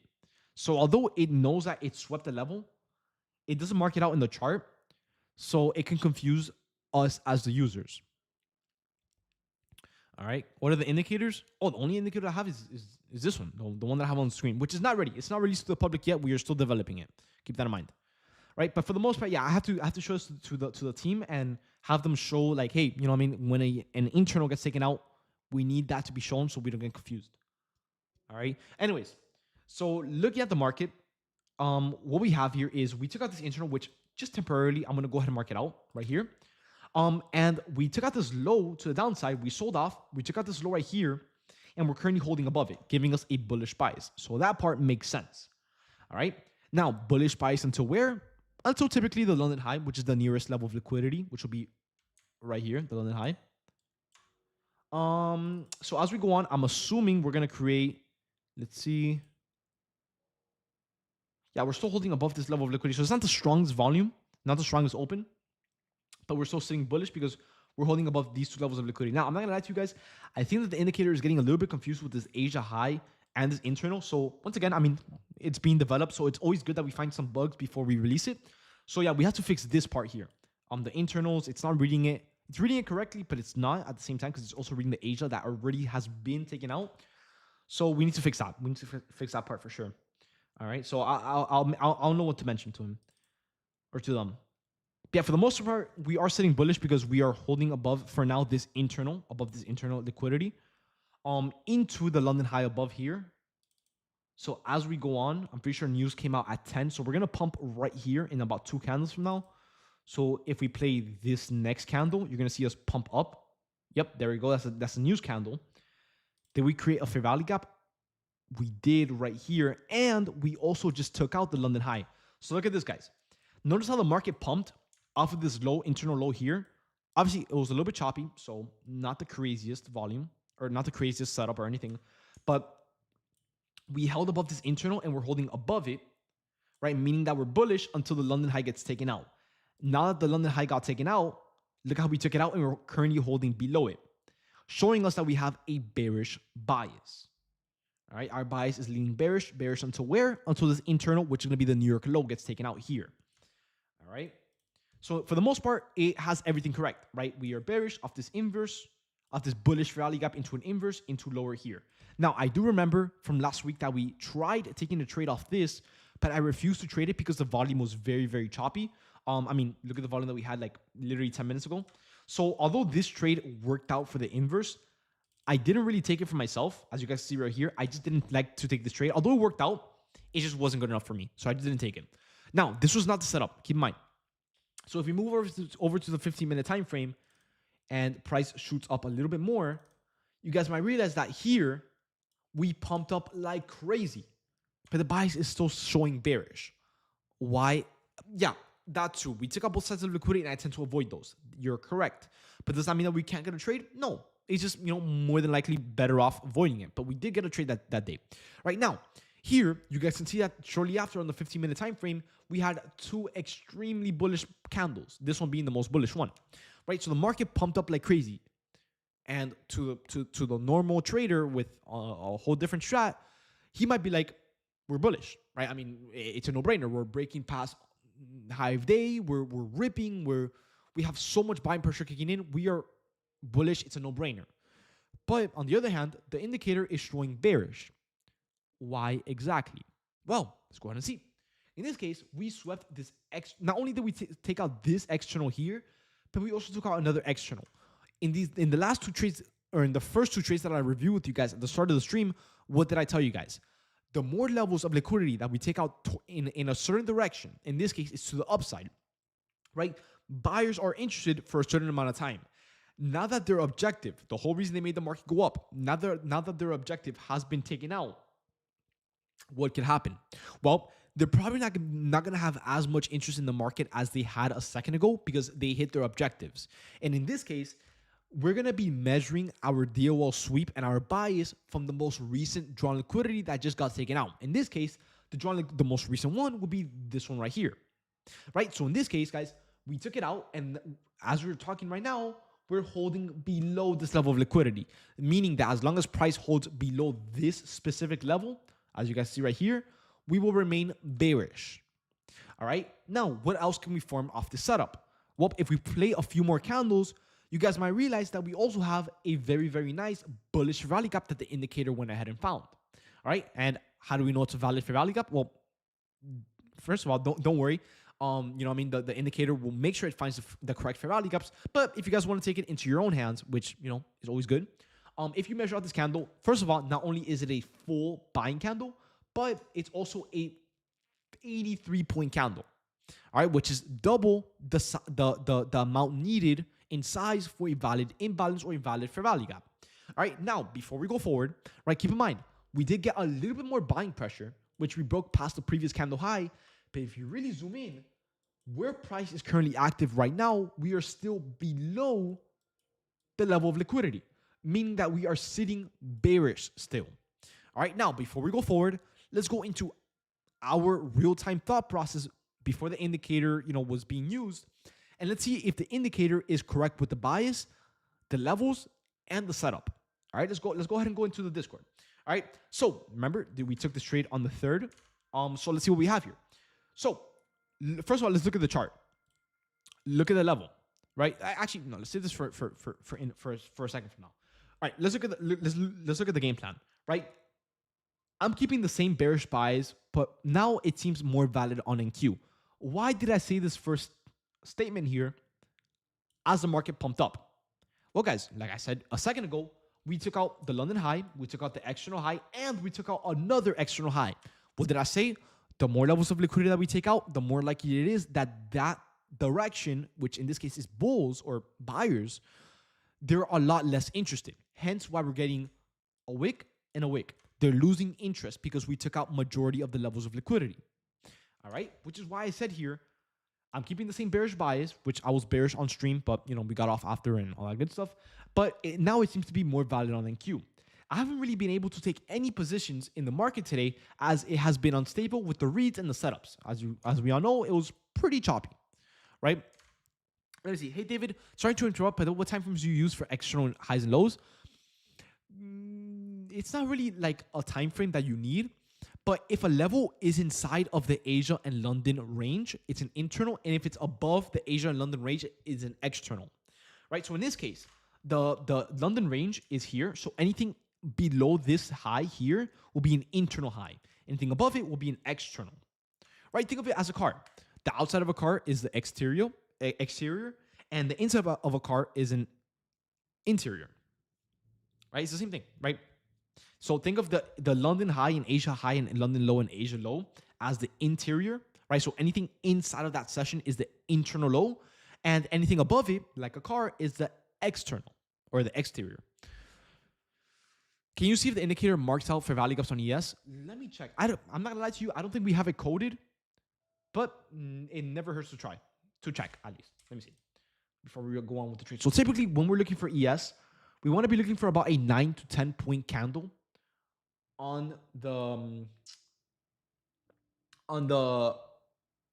candle, you know, for the valid fair value gap. So let's go ahead and see. I think it was this one, version 2. Let's see. Let it load. Wait. Let me see. Oh yeah. I guess I actually. It's not built all the way because we also have another gap here, but it's not marking it out. So it's like it has the idea of it because me and the team did talk about ES, but it's like we haven't like really focused the code into ES yet. We will work on it, but that's for like the future. Right now we're just mainly focused on NQ. But for the most part, in terms of fair value, wait. Oh no, yeah. It marks them out. Yeah, it marks them out. So yeah, it does. I think your name is Mercy. Yeah, Mercy. I'm gonna say Mercy. It does mark it out. Yes. For some reason, I don't know why it just didn't I don't know why I deleted it here. So I'll mention it to the team just in case. But yeah, it does mark him out on ES as well. So remember, typically what we look for in terms of points for a valid fair value gap or valid imbalance in the market on ES is 10 points or more. Sometimes 9, but typically 10. All right. Anyways, back to the trade. So looking back at the game plan, what we have here is now that price took out most of the deal to the upside, buyers seem to be getting weaker once again, but it's tricky to tell as the market has been so unstable today. One second price looks weak and the second price looks a little bit strong. Right now, I'm looking to see if price is able to hold below the level of liquidity at 23,509. So let's go ahead and see if the indicator went ahead and marked out the drawn liquidity at 509, and let's see if it's sitting bearish. Right, so obviously off the bat we can see that the bias is bearish, right? And the level of liquidity that it is currently reading, 23,509. So it has it correct. Perfect. All right. So right here, once again, looking at our game plan compared to the indicator, we want it to be bearish below 23,509. What is the indicator doing? It is bearish below 23,509. All right, as you guys see right here, it has it marked out. All right. To confirm another DOL sweep and also to confirm the bearish bias we want to have. If buyers can get weak around this area and sellers step in with enough aggression to hold below the drawn liquidity and inverse this 15-minute bullish rally gap, the idea would be to take shorts from this 15-minute bullish rally gap into the drawn liquidity at 23,370, which would be ideal as long as NQ has enough volume to show for it. So in this case, our idea at the time was hold below 23,509, look to inverse this 15-minute bullish rally gap to go ahead and target 23,370. Let's see if the indicator can find these levels. All right. Let's see. We identified the correct level. We identified the drawn liquidity sweep. We identified the bearish bias. It identified the bullish rally gap. And it identified the correct level of liquidity, which was at 23,370. For some reason, it's marking out 369.75, which is a one tick difference. But that's because I'm trading M and Q in this chart rather than NQ, right? Which is a little bit different sometimes. All right. But for the most part, it has everything done correctly. So what is the one thing that the indicator is missing? Well, guys, it's missing the entry suggestion, which we're, like I said a million times, we're working on it. But typically when it finds something like this, it would mark it out like this on your chart. So it'll be like, hey, your stop loss should be around here, your entry should be around here, and your price target should be around here, right? Which should be 3 price targets, right? So we have the internal, which would be the 23,370. We have the London low and the Asia low. Let's look at our chart. We have the internal, London, and Asia. Everything is marked out perfectly, guys. Like I said, it's gonna get to the point where like everything is gonna be done on like automatically, bro. I am super excited. But yeah, for the most part, yeah, we went ahead and took shorts off of this trade, and it played out for about 65 points. And as you guys can see right here in the indicator, everything is marked out: bearish bias, bearish everything, DOL sweep, room for lower. We took shorts off of this inverse right here, right there. Let me just mark it out so you guys don't get confused. Boom, right there. And yeah, shortly after, it traded, I think, to our price target. I don't think so. I think it just chopped out. But for the most part, let me see. I think it did hit our price target. Did it not? Yeah, it did, right there. That's what I was saying. But yeah, there you go. So right there, guys, it went ahead and took out our price target, resulting in a beautiful 65-point trade. All right, for those wondering what we were looking at, once again, I reviewed it with you guys. Just a DOL sweep to the upside, bullish rally gap, bearish bias, seller stepping in, room for lower. All right, is your strategy and Krabi's strategy super different or kind of similar? I would say more similar than different. I would say it's similar, but it could seem different to the newer trader because the terms that we name our strategy might be a little bit different. So for me, I name my market structure shift the MSS model. I name it obviously the MSS model. For Krabi, he names it the failure to seek high or low. What else does he name that's different? Other than that, honestly, we do everything the same. He just trades off the 1-minute time frame when I trade off the 15-minute time frame. So yeah, I'm not gonna lie to you, our strategy is pretty much identical. David Mount 99, I farmed you in CS. Yo. What are you talking about, bro? I haven't played CS in, dude, professionally in years, bro. So you must be an OG, bro. What's up, bro? I farmed you in CS? Farmed me in CS? Like 4 or 5 years ago. Yeah, that's when I used to play. What's up, bro? What's up? What's up? What's up? Yeah, bro, dude, I haven't played CS in a long ass time, bro. Professionally, yeah, dude, I used to play well, not professionally like a pro, but I used to play like tournaments and everything for money. Yeah, yeah, I used to play CS and that type of level. I can put it up right here. Hold on, let me put up my Steam right here. Steam, hold up. Look, yeah, I have my Karambit, I have everything here. A little bit sidetracked, guys. A little bit sidetracked, but yeah, no, I have everything here. From when I used to play Go, not two. I don't really play CS2 that much. It's not really my favorite game anymore, but definitely really good game. That's dope. Yeah, bro. I used to play CS a lot. Let me see. Yeah, 2,800 hours on one account, and the other account had 1,000 hours. So I have about 4K hours on CS when I used to play. Is that how your Steam profile? Bro, yeah, it's a lot of people that they just can't accept the loss, but it's whatever. Anyways, so back to the charts. Other than that, guys, yeah, that pretty much marks out the review from this trade, which ended up playing out for about 65 points. But yeah. But yeah, I mean, that's 4 reviews for today. I would say we're pretty much good for today. Thanks for the backtesting session. I appreciate it. Let me know if you can check out the Discord. I got you. I'll check it out right now. Now, before I get off, guys, once again, if you guys are interested in joining the premium and getting access to these alerts real time with real time live trading, real time alerts, real time classes, real time everything. If you guys do want to join, guys, I'll send the link out in the Discord. And if you guys do want to join with 60% off, you guys can always join with this code, which is called winning, which will apply that 60% off. So if you guys are interested, go ahead. Never go and smoke a blunt and relax. Nah, bro, I don't do any of that stuff, bro. Am I trading tomorrow? Yes, I will be on. I'm not gonna lie to you. I might not trade. I'm pretty green on the week, so maybe I'll take tomorrow easy. Maybe I'll just do some commentary. I don't know. I'll see how the market opens up. If it looks interesting, maybe I'll take it with a few contracts. But that's about it. All right, guys. But yeah, if you guys are interested in joining the premium and you guys want more of my content and all that good stuff, you guys can always click the link in the description or the link that I sent in the chat and use code winning for 60% off. Cap? Nah, bro. I don't smoke, bro. Nah, bro. No. Anyways, but yeah, other than that, man, I guess we're pretty much good for the reviews for today. We reviewed for over 100 minutes today, guys. So definitely a lot of information today.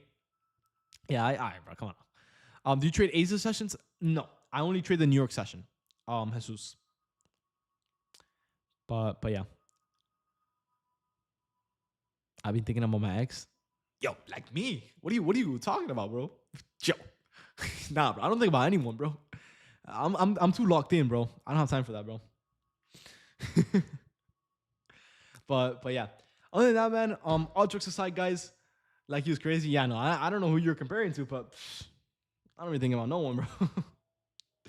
Anyways, other than that, man, remember, guys, I will be live streaming tomorrow at 9:30 in the morning. So I guess I'll see you guys then. And yeah, other than that, man, really, really good live streaming session. I really, really liked it. We got a lot of stuff done and a lot of indicator action done. All right, guys. So yeah, other than that, man, I'll be seeing you guys tomorrow on the live trading. Stay safe, take it easy. And if you guys have any questions, make sure to DM me on Discord. And once again, if you guys do want to join the premium, click the link in the description. Use code winning for 60% off any premium upgrade, which will be monthly, 3-month, or even lifetime. All right, guys. But other than that, man, I'll see you guys tomorrow then. All right, guys. Peace out, guys. Peace.